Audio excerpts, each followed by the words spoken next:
If you ever have to meet with someone with anger issues, don't be too quick to judge them. Our first instinct is to step back, to label their outburst as toxic or irrational. But what if we're only seeing the final chapter of a long, painful story? What if the anger is not the person, but a desperate signal from a heart in distress? Because the angriest people are often the most kindest ones. Their anger is not born from a desire to harm, but from a profound sense of justice and empathy. They get angry at cruelty, at selfishness, at indifference, because they feel these injustices so personally. Their rage is a testament to their deep-seated belief that the world, and the people in it, should be better. Anger doesn't always come from hatred. Sometimes it comes from a heart that cared too deeply. Think of it like an investment. When they care, they invest their entire soul. They pour their time, their energy, and their emotions into people and causes, expecting the same level of commitment in return. So when that trust is broken, or that effort is taken for granted, the pain of the loss is monumental.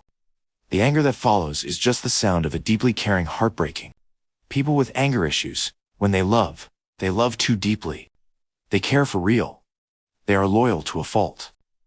Their love isn't casual or conditional. It's an all-consuming force. They will be your fiercest protector, your most dedicated ally. But this very loyalty is their greatest vulnerability. And when something hurts them, especially when it comes from someone they love and trust, they don't know how to hide it. They don't have the emotional filters that allow others to smile through the pain. They explode because they have been holding on too much for too long. It's not one single event. It's the 1,000 tiny cuts. The ignored text message, the broken promise, the casual dismissiveness. Each one is a drop of water in a bucket that is already full. They carry the weight of these unspoken hurts, absorbing them day after day, until they simply cannot hold anymore. The explosion isn't a loss of control. It's the dam breaking. It's the inevitable consequence of enduring too much in silence. They do that because they don't know how to protect themselves. Their anger isn't evil. It's a shield of protection. It's a raw, primitive defense mechanism built to keep the world from inflicting more pain. They haven't learned how to build healthy boundaries or articulate their needs calmly. So, they build a wall of fire instead.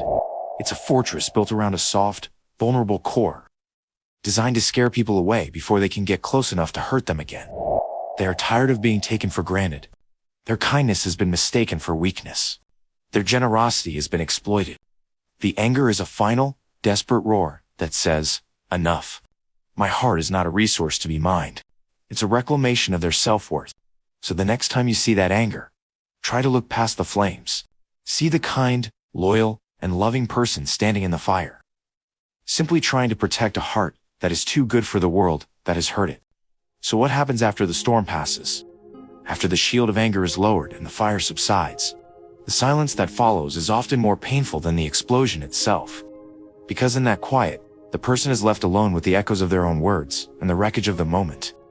Their anger, which felt so powerful and necessary, is now replaced by a crushing wave of regret and shame. They replay every harsh word, every sharp tone, and each one is a fresh wound they inflict upon themselves. They see the fear, the hurt, or the distance in your eyes, and it confirms their deepest, most terrifying belief, that their anger makes them unlovable, that they are too much to handle. This is the paradox of their shield. The very thing they use to protect themselves becomes the wall that isolates them. They build a fortress to keep the pain out, only to find they have created a prison for themselves. So what do they need in that moment? Not your anger in return. Not a lecture. Not a list of all the ways they were wrong. They already know. They are their own harshest critic. What they need is something far more radical. Your grace. They need your presence. A quiet space to gather the shattered pieces of themselves. They need a simple, I'm still here. It's a powerful statement that tells them your relationship is stronger than their momentary loss of control. Healing for them is not about learning to never be angry again. It's about feeling safe enough that they don't need the shield anymore. It's about dismantling the fortress, brick by painful brick, and learning to build a bridge of trust instead. This can only happen when they know there is safe ground on the other side, when they know that their vulnerability won't be used against them. So be their safe harbor. Wait out the storm with them, and when the quiet comes, be the calm that follows. Show them that your love and respect for them is not conditional on their perfect behavior, because when you do, you'll not only help them heal the wounds that caused the anger, you will finally get to know the beautiful, kind, and loving heart they have been fighting so desperately to protect. Taking that offered hand is the beginning. But the real work starts in the silence that follows. Because now, he has to learn a new language. A language where I'm scared, I feel disrespected, or I'm hurt, are actual words. Not just the raw ingredients for an explosion. For years, anger was the only translator he had for his pain. Now, he must find the original words, buried under layers of defensiveness and regret. And this is where the companion's role evolves. It is no longer just about being present. It's about becoming a safe space to practice this new language. To listen patiently through the stumbles and the long pauses.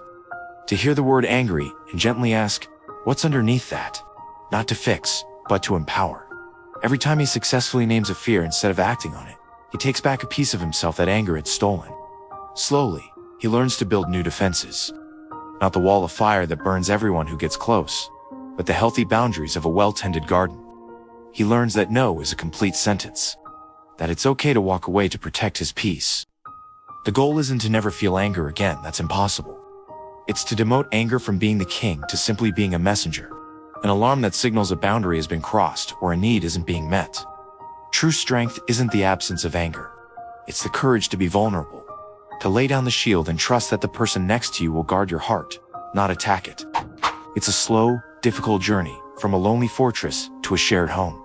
But in the end, he discovers that the connection he was so afraid of losing is the only thing that could have ever truly saved him. And the peace he finds in that shared, quiet understanding is greater than any power his anger ever promised.